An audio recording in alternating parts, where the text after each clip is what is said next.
오늘 주시는 하나님의 말씀 우리 같이 한번 보겠습니다. 마태복음 24장 36절부터 44절입니다.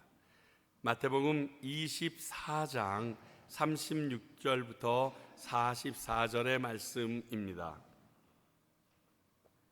우리 모두 자리에서 일어나서 하나님의 말씀 받도록 하겠습니다. 하나님의 말씀 들으시기 바랍니다.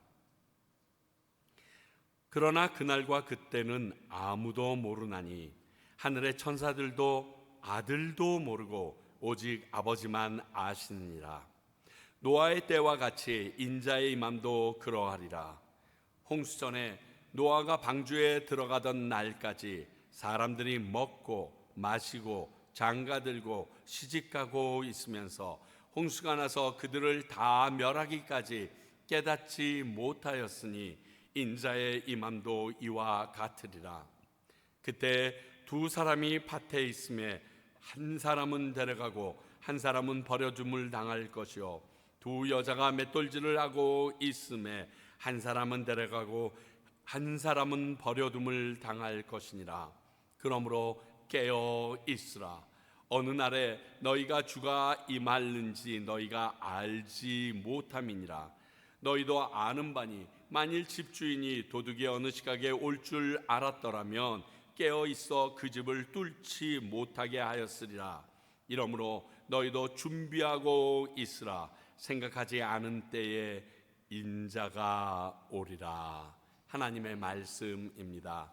자리에 앉아 주시기 바랍니다. 기도하겠습니다. 하나님 아버지, 저희들이 오늘 이 말씀을 받습니다. 그리고 설렘과 동시에 두려움이 엄습함도 고백합니다. 아버지여, 저희들이 깨어 있어 예수님의 재림을 기쁨으로 맞을 수 있는 자들이 되길 원하옵는데 오늘 말씀이 우리가 깨달아지게 하시고 이 말씀대로 살아갈 의지를 허락하셔서 이 일을 감당하는 주의 백성, 즉 종말론적인 삶을 사는 우리들이 되게 하여 주시옵소서. 오늘 말씀을 전할 때 온전히 하나님의 말씀만 그대로 전하는 입술되게 종의 입에도 파수꾼을 세워주시고 듣는 모든 분들에게도 하나님의 크신 은혜가 임하게 하여 주시옵소서. 예수님 이름으로 기도하옵나이다. 아멘.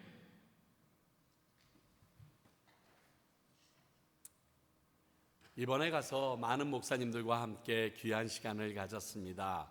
그런데 이제 강사 목사님 중에 한 분이 나와서 이런 말씀을 하시더라고요. 이민 목회, 이민 사회가 참 힘들다는 겁니다. 여러분들도 다 겪고 계실 겁니다. 아무리 부유해도 사람들을 쓰는 것과 또 그 사회와 뚫고 나가야 되는 길이 우리나라가 아니기 때문에 쉽지 않다는 겁니다. 그렇게 미국은 더욱더 힘들므로 일들을 하니까 피곤하고 지쳐 있는데 주일날 교회 왔는데 왜 그 교인들을 그렇게 다구치고 때리는 설교를 하냐는 거예요. 부드럽게 듣고 좀 평안함을 느낄 수 있는 설교를 하라고 하는 겁니다. 그 말씀에 100% 동의합니다. 그런데요, 제가 생각하는 건 이거예요. 그분들을 제가 때리는 게 아니라 우리 성도님들에게 대해서 잘못했다고 꾸짖는 게 아니라 이렇게 피곤한 때에 주일날 남들은 다 놀러가고 쉬고 하는데 교회까지 나왔는데 예수님도 만나지 못하고 하나님이 누군지도 제대로 알지 못하고 돌아가는 것은 더 억울하다는 생각이 드는 거예요. 진짜 사랑하기 때문에 이분들이 예수님을 믿어 우리가 천국에서 만날 소망을 간절히 바라기 때문에 우리가 이렇게 사는 것이 오늘 말씀과는 다르지 않은지 생각해 보시라고. 그리고 그 말씀대로 살아야 그 사랑의 예수님을, 그리고 우리 사랑하는 형제자매들을 천국에서 만날 수 있기 때문에 그것에 대해서 제가 얘기하는 거지, 제가 뭐 사람들을 막 힘들게 하고 이게 즐거워서 하는 게 아니에요. 사랑해서 한다는 것을 먼저 이 시간 변명 아닌 변명으로 여러분들에게 말씀드립니다. 우리가 지금 살펴보고 있는 내용은 예수님께서 예루살렘이 멸망할 거라 예고하시니까 제자들이 예수님에게서 와서 그러면 그때 어떠한 징조가 있겠습니까? 사실 제자들의 속마음은 그때가 언제입니까? 때를 알고 싶었어요. 시를 알고 싶었어요. 그런데 예수님께서 그 예루살렘의 멸망 때 있을 징조를 얘기하시다가 예수님의 재림을 언급하게 되시고, 재림을 언급하다 보니까 말세에 있을 많은 징조들을 우리에게 알려주시면서 지난주에는 급기야 예수님의 재림은 반드시 있을 것이라는 말씀을 하셨습니다. 그리고 오늘 36절을 보면 그러나라고 시작되는 것을 보아서 예수님의 재림은, 나의 재림은 반드시 있을 것인데 그날과 그때는 아무도 모른다는 내용으로 오늘 본문 말씀을 나누고 있습니다.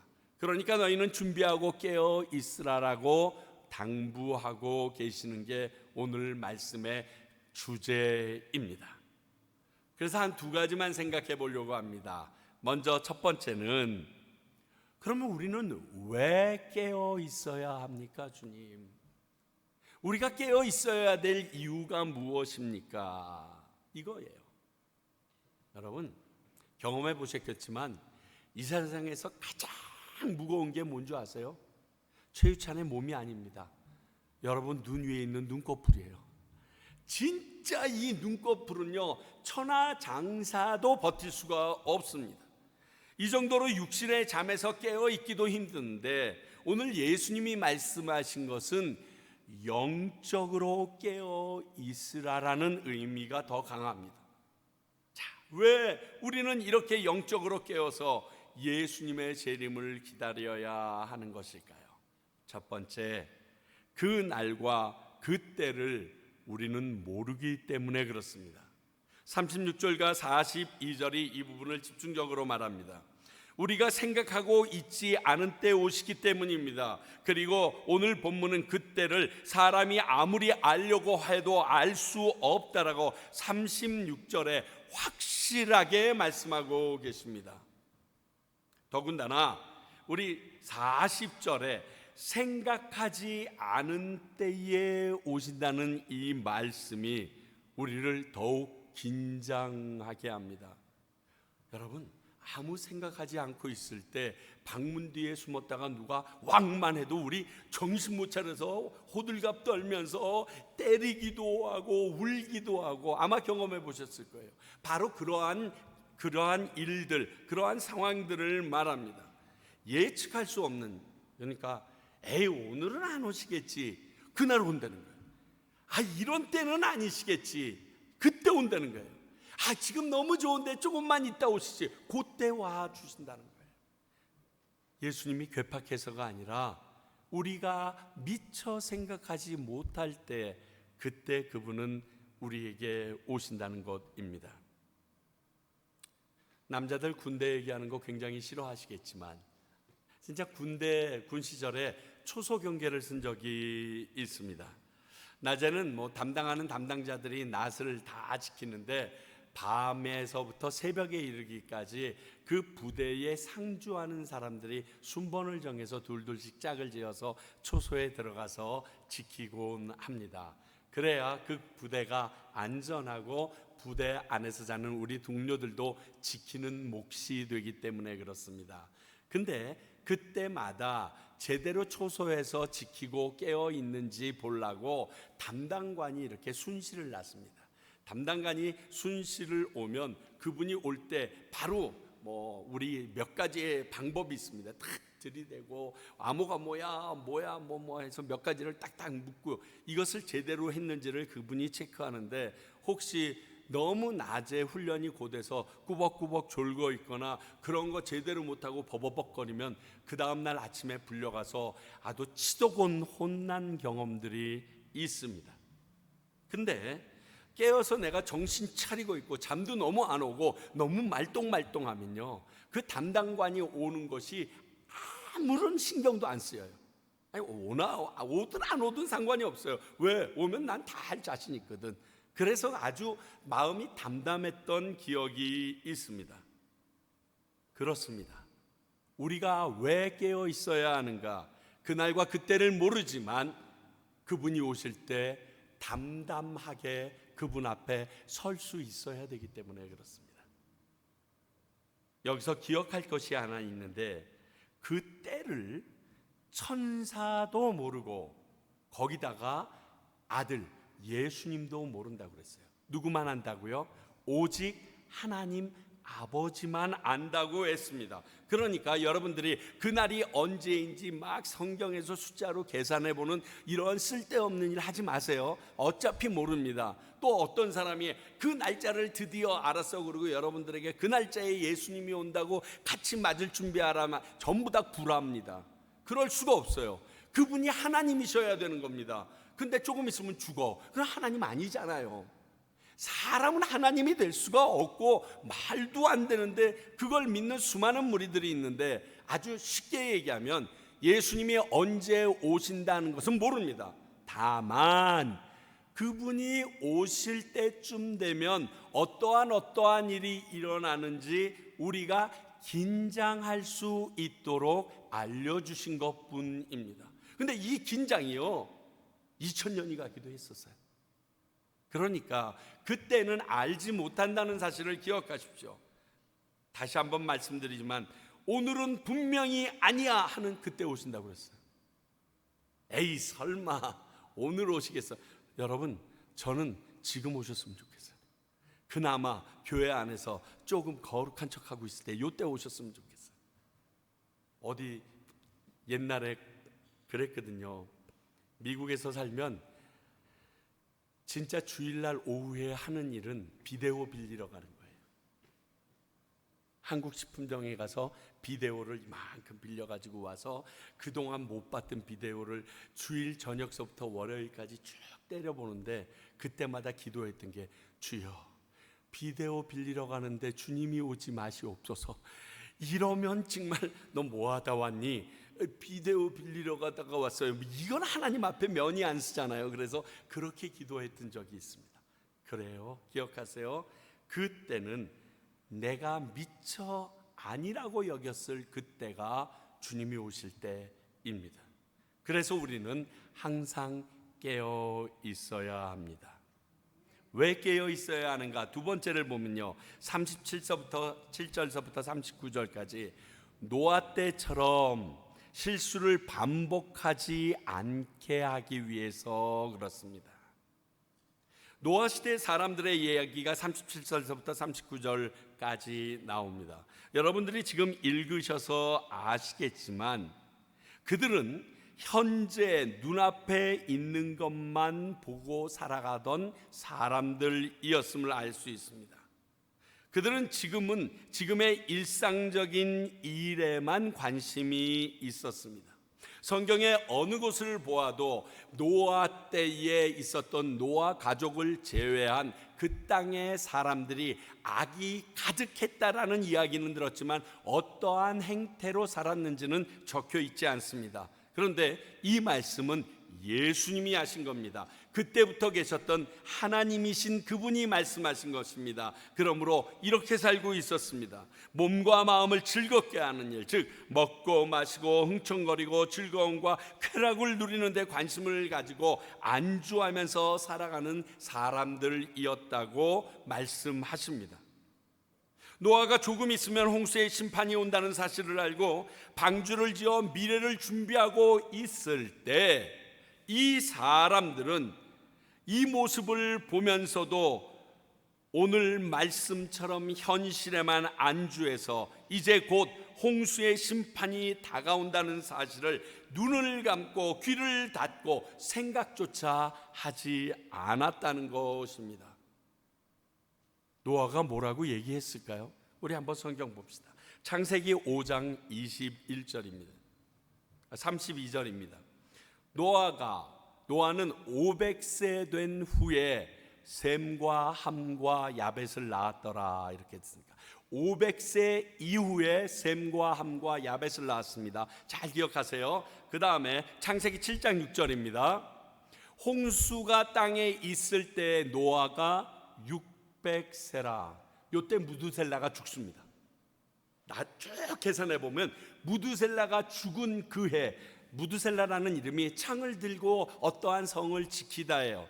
그러니까 무두셀라가 창을 쥐고 그 땅을 지키고 있었을 때 그 창을 딱 놓은 순간 노아가 600세 되는 때고 그때에 홍수가 일어납니다. 자, 500세 때서부터 자녀를 낳았어요. 뭐 100세, 200, 500세 때도 애를 낳을 수 있겠죠. 그러나 500세와 600세 사이는 100세밖에 당시의 기준으로 보면 되지 않는데, 암만 해도 성인이 되어야 되니까 이 아들들을 연년생으로 낳았어도 최소한 길게 잡으면 30년쯤 지났을 겁니다. 왜? 그 뒤에 보니까 자부, 며느리들까지 기록되어 있는 것을 보니까, 그래서 총 8명이 들어가는 것을 보니까 며느리까지 얻는데 아주 늦장가를 들었다고 칩시다. 그래도 최소한 60년 동안 노아는 노아 방주를 지었다는 겁니다. 아들들과 함께. 자, 노아가 60년 동안이나 자녀들과 함께 이 거대한 배를 짓고 있는데 그 누가 와서 묻지 않았겠어요? 그리고 그걸 보지 않았겠어요? 아니, 바닷가도 아니고 왜 여기다가 배를 지어? 그러면 노아가 안 가르쳐줘 이랬을까요? 아니잖아요. 하나님께서 말씀하셨는데 이제 곧 어마어마한 홍수가 와서 온 생명을 쓸어버린다고 했다. 놀라는 사람도 있었을 거예요. 콧방이 끼는 사람도 있었을 거예요. 그래서 기다렸는데 10년, 20년, 30년, 40년이 지나도록 그 비가 오지 않습니다. 처음에 어쩌면 한두 명은 같이 도왔을지도 몰라요. 그런데 그들이 다 곡괭이랑 도구들을 다 버리고 이제 자기 집으로 돌아갑니다. 저 구라쟁이, 하나님이 있긴 어디 있어, 너무 살기만 좋구만. 그러면서 그들이 이렇게 쾌락에 쩔어 살고 있었다는 겁니다. 그 누구도 그들의 모습이나 노아의 말에 관심을 갖지 않았다는 겁니다. 그 결과 어떻게 됩니까? 모두 죽게 됩니다. 그런데 말씀 재밌는 건 죽을 때까지도 깨닫지 못했다는 거예요.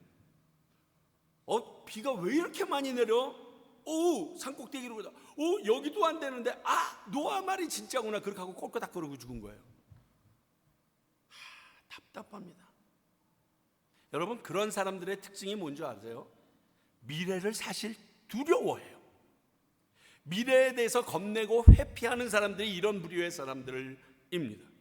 현재의 삶에만 빠져서 지금 이대로만 계속됐으면 좋겠다라고, 어떻게 하면 더 이 기간을 누릴 수 있는지 여기에만 관심 갖고 있습니다. 미래는 사람이 기약할 수 없는 것이라고 아예 치부하고 생각조차 안 하는 무리들이 바로 이런 무리들입니다. 이는 죽음 이후에 다가올 미래에 대해서 관심을 가지지 않고 두려워하고 회피하려는 사람들과 동일한 모습입니다. 예수님의 재림, 심판, 천국, 지옥 관심 갖고 싶지 않아요. 미래에 대해서는 그 사람들과 똑같은 사람들입니다. 사랑하는 성도 여러분, 미래를 피하면 미래가 피해지나요? 내일이 없다 그러면 내일 안 오나요? 아닙니다. 내일은 분명히 다가옵니다. 오늘 죽지만 않으면. 그처럼 우리 예수님의 재림은 분명히 있습니다. 노아 방주를 통해서 하나님께서는 세상의 모든 사람들에게 미리 경고하시고 깨닫게 해주신 것입니다. 엄청난 대가를 치러서 우리에게 다가올 미래, 곧 예수님의 재림에 이와 같을 거라고 알려주셨던 것입니다. 그러므로 이러한 상황을 반복하지 않으려면 우리는 깨어 있어야 하는 것입니다. 오늘 말씀을 보면 또 하나 재미있는 게 있는데 41절 그날에 당황하지 않으려면 어떻게 해야 될까요? 그날에는 당황하는 일이 있단 말입니다. 그래서 당황하지 않으려면 깨어 있어야 된다는 겁니다. 그러려면 어떻게 해야 되는지 아세요? 제일 중요한데 예수님이 하신 말씀을 믿어야 합니다. 그러면 깨어서 준비할 수 있습니다. 안 믿으니까 그렇게 되는 거예요. 마태복음 24장 30절입니다. 그때 인자의 징조가 하늘에서 보이겠고 그때의 땅의 모든 족속들이 통곡하며 그들이 인자가 구름을 타고 능력과 큰 영광으로 오는 것을 보리라. 그들이 예수님이 오는 것을 본대요. 여기서 그들은 믿지 않는 자들이에요. 요한복음 14장 3절입니다. 가서 너희를 위하여 거처를 예비하면 내가 다시 와서 너희를 내게로 영접하여 나 있는 곳에 너희도 있게 하리라. 데려가겠다고 약속하신 거예요. 예수님은 이 외에도 수도 없이 예수님의 재림에 대해서 말씀하고 약속해 주셨습니다. 그것뿐만이 아닙니다. 여러분, 사람이 볼 때 가장 놀라운 광경이 아마 예수님의 승천 때가 아닐까요? 이렇게 하고 계시다가 뭐 손을 드셨는지 모르겠지만 슉 하고 하늘로 올라가서 구름이 가려서 더 이상 안 보게 됩니다.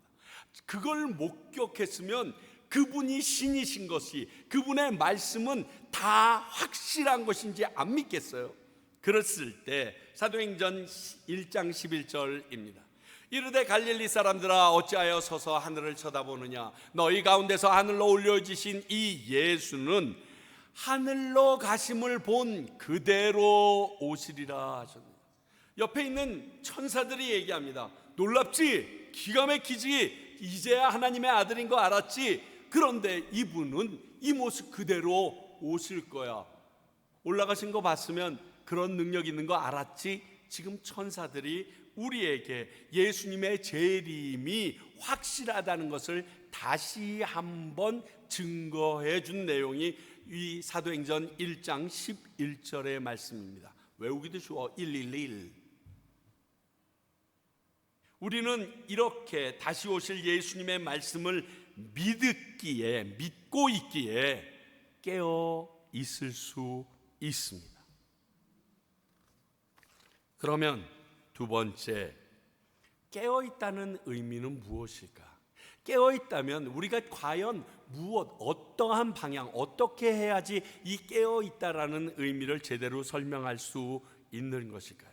단순히 육신의 잠에서 깨어 있다는 말이 아니라는 거 여러분 아시고 계십니다. 영적으로 깨어 있으라는 말씀이며 이를 위하여 준비하고 있으라라고 얘기하신 것을 볼 때 우리들 자신이 스스로 능동적으로 해야 될 행동이 있음도 알려줍니다.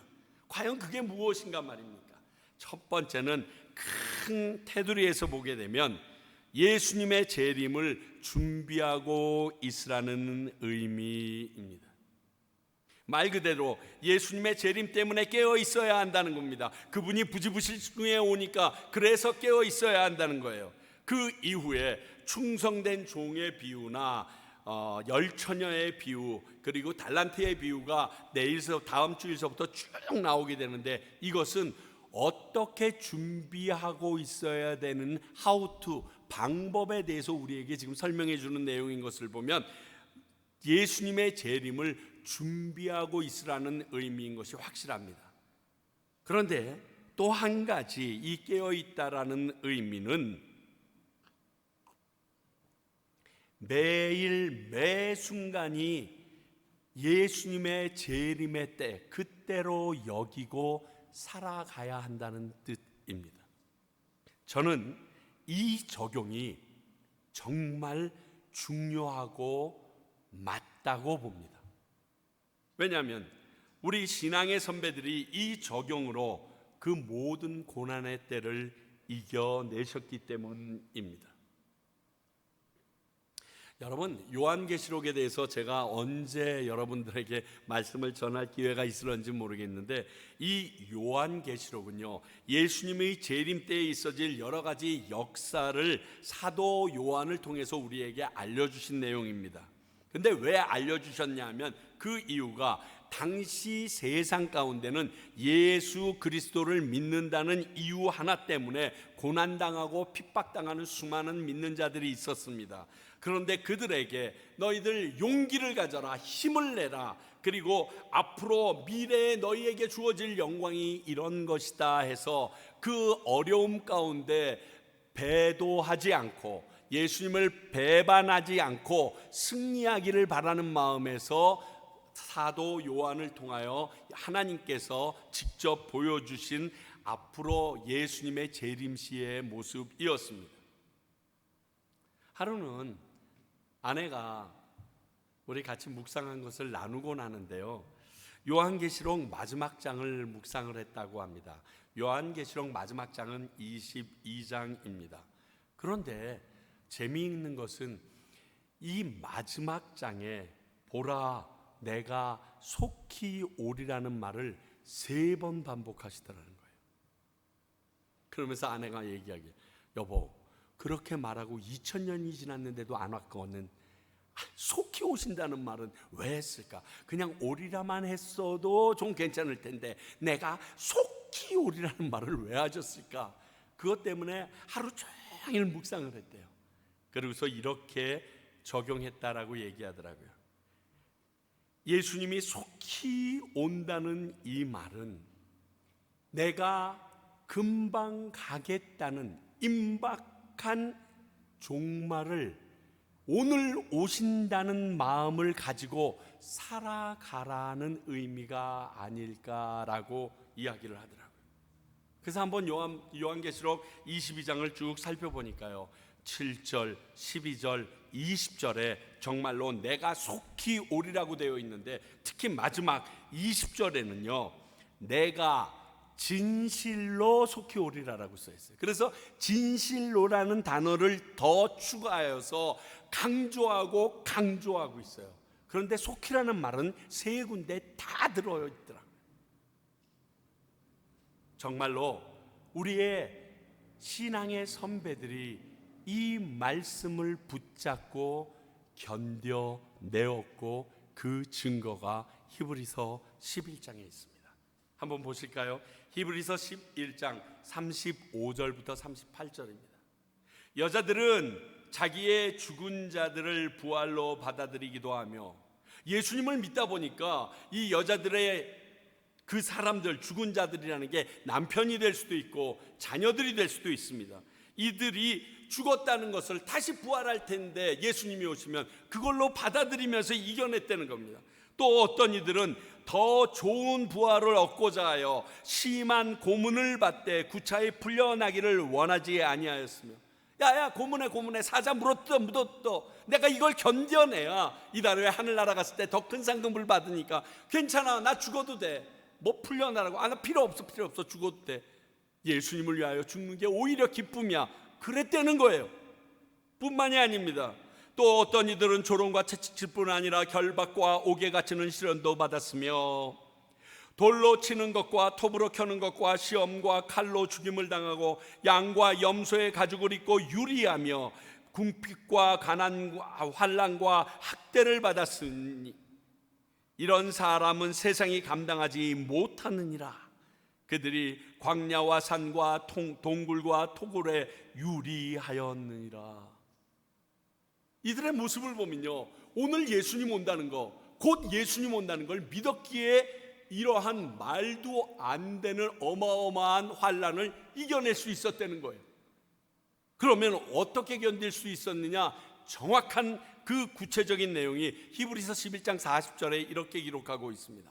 이는 하나님이 우리를 위하여 더 좋은 것을 예비하셨은즉 우리가 아니면 그들로 온전함을 이루지 못하게 하려 하십니다. 더 좋은 것을 예비한 것을 그들은 믿었기에 이렇게 죽고 환난과 핍박 가운데 승리할 수 있었다는 겁니다.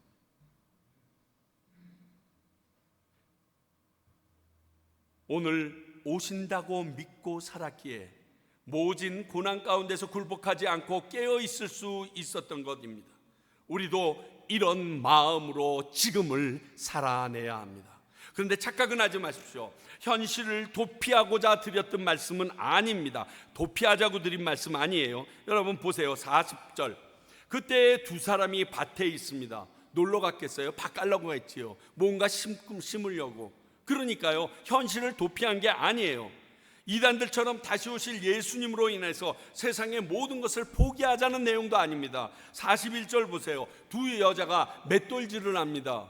이게 뭡니까? 먹고 살라고 그러는 거예요, 그날 저녁에. 그러니까 같이 지금 내가 오늘을 위하여 충실하게 사는 삶은 계속해야 하는 겁니다. 그 상황 가운데 그분께서 둘 중에 하나를 쑥 빼가셨다는 거예요. 놀고 있을 때가 아니에요. 주님이 오시기를 기다리면서 아버지 이러고 있어서 하얀 옷 입고 이렇게 지붕 위에 올라갔다가 한 게 아니에요. 착각하지 마세요. 성경은 그렇게 얘기하지 않습니다.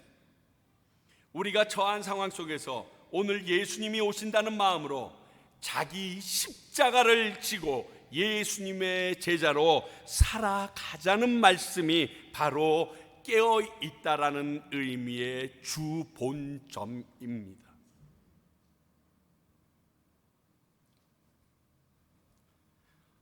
얼마 전에 제가 장희성 선교사님 가족과 식사를 했습니다. 첫째인 다혜랑 약속한 게 있어서 그거 지켜야 되기 때문에. 그래서 아이들이 다 내려와서 함께 식사를 했습니다.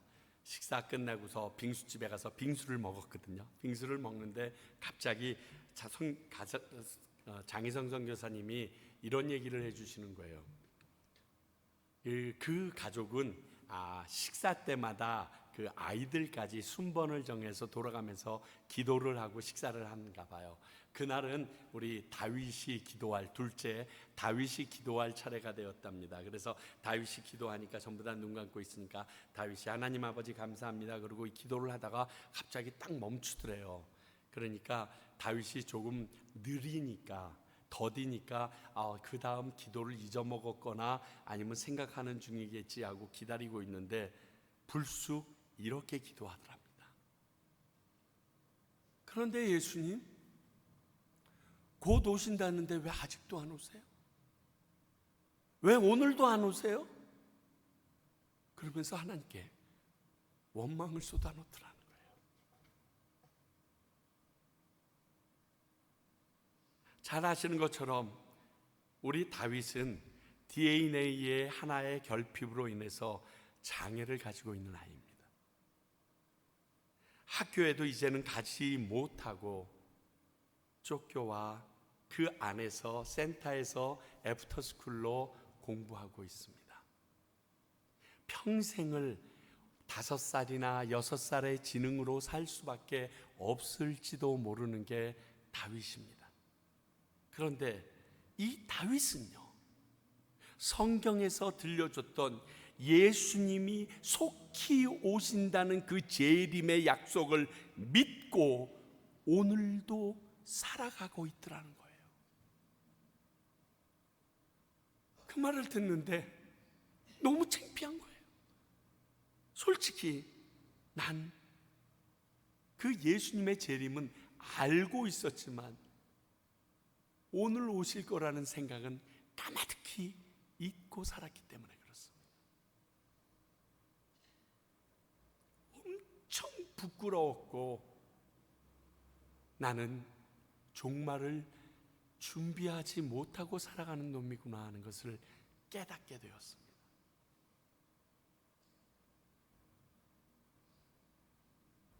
사랑하는 성도 여러분, 우리도 이 다윗처럼 우리의 신앙의 선배들처럼 오늘 예수님이 오실 수 있다는 그 믿음을 가지고 오늘 오신다 해도 부끄럽지 않은 삶을 살며 예수님의 재림을 준비할 수 있어야 합니다. 일본의 압제와 핍박 속에서도 견뎌냈고 또 문둥병자의 그 피고름 나는 데를 입으로 빨아내며 그들과 함께 애양원을 지키셨던 손양원 목사님, 독립의 기쁨도 잠시 두 아들을 공산당에게 잃어버리고 또 그들의 고문으로 힘들어할 때 오직 예수님만 바라보고 살아오셨다고 그분이 지은 주님 고대가라는 찬양시에서 밝히고 있습니다. 이렇게 적고 있습니다. 낮에나 밤에나 눈물 머금고 내 주님 오시기만 고대합니다. 가실 때 다시 오마 하신 예수님, 오 주여 언제나 오시렵니까? 고적하고 쓸쓸한 빈 들판에도 희미한 등불만 밝히어 놓고 오실 줄만 고대하고 기다리오니 오 주여 언제나 오시렵니까? 먼 하늘 이상한 구름만 떠도 행여나 내 주님 오시는가에 머리 들고 멀리 바라보는 마음, 오 주여 언제나 오시렵니까? 이렇게 주님을 기다리며 공산군의 손에 처참히 순교하십니다. 요즘 계속되는 종말에 대한 말씀과 예수님의 재림에 대한 말씀, 더군다나 이번 주 수요일 디모데후서 4장인데도 이 말씀을 통해서 우리에게 주시는 이 말세에 대한 말씀이 연거푸되는 것을 보면서요, 곧 예수님이 오실 것 같아서요, 긴장과 설렘과 두려움에 요즘에 잠을 설치는 게 저의 솔직한 심정입니다. 이렇게 몰아쳐서 완전히 우리를 잡아맬 수는 없거든요. 하다못해 토요일날 민수기를 통해서 우리로 하여금 정결하라 나와 함께하기 위하여 너희는 정결해야 된다라는 말씀까지 주시는 것이 심상치 않다는 마음이 듭니다. 그렇습니다. 이런 마음으로 매 순간 살면 예수님의 재림에 깨어 준비할 수 있게 됩니다. 그 예수님의 재림이 오늘 있을 수 있음을 기억하며 살아가는 저와 여러분이 되시길 원합니다. 이 찬양 우리 같이 부르신 후에 주님 앞에 그러한 마음을 우리에게 일깨워 달라고 기도하는 시간 갖기를 원합니다.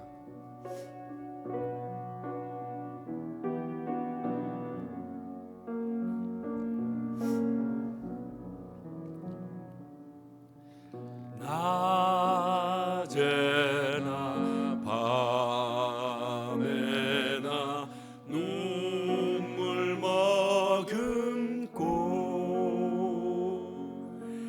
내 주님 오시기만 고대합니다.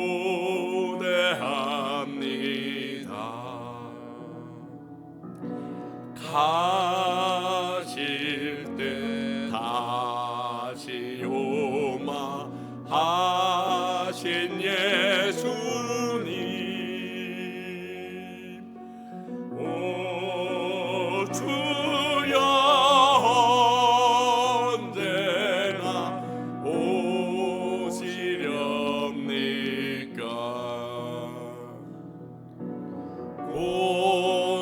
고적하고 쓸쓸한 빈들 판에서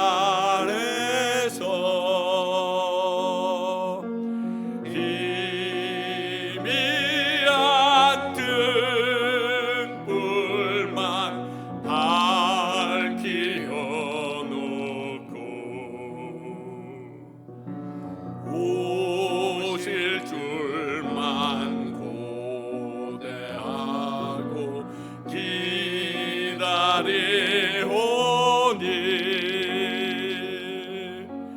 오 주여 언제나 오시렵니까?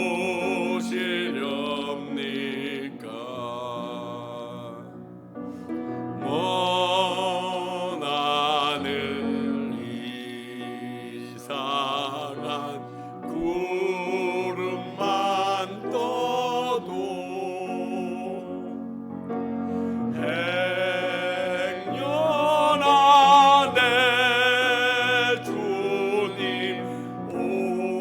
오시는가 해.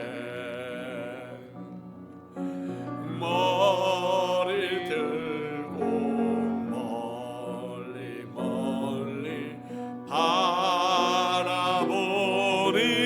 마. 오 주여 언제나 오시렵니. 우리 이 시간 같이 한번 기도합니다. 내가 주님의 제 이름을 믿는 자로 살아가게 해달라고 기도하겠습니다. 아버지 하나님, 그렇습니다.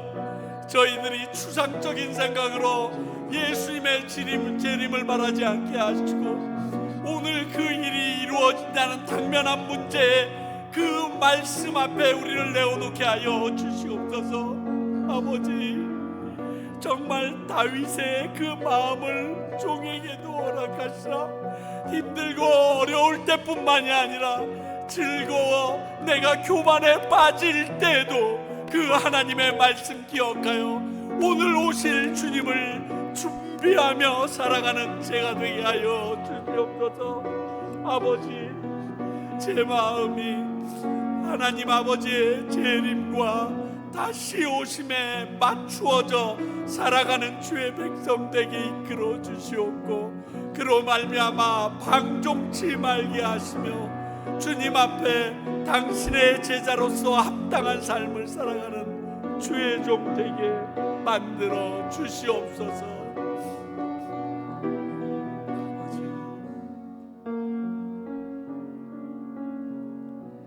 하나님, 그렇습니다. 정말 고난과 핍박 가운데 주님께 배도하고 돌아설 수밖에 없을 때도 예수님이 곧 오심을 믿고 나아가면 이렇게 승리할 수 있음을 압니다.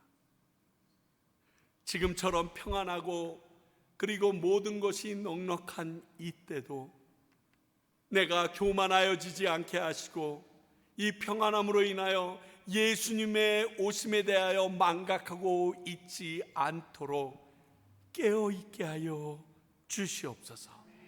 그리하여 오늘 당신이 오셔도 할렐루야 어서 오시옵소서 마라나타 했던 수많은 초대교회 성도처럼 기쁨으로 담대히 나가설 수 있는 저희들 되게 준비시켜 주시옵소서.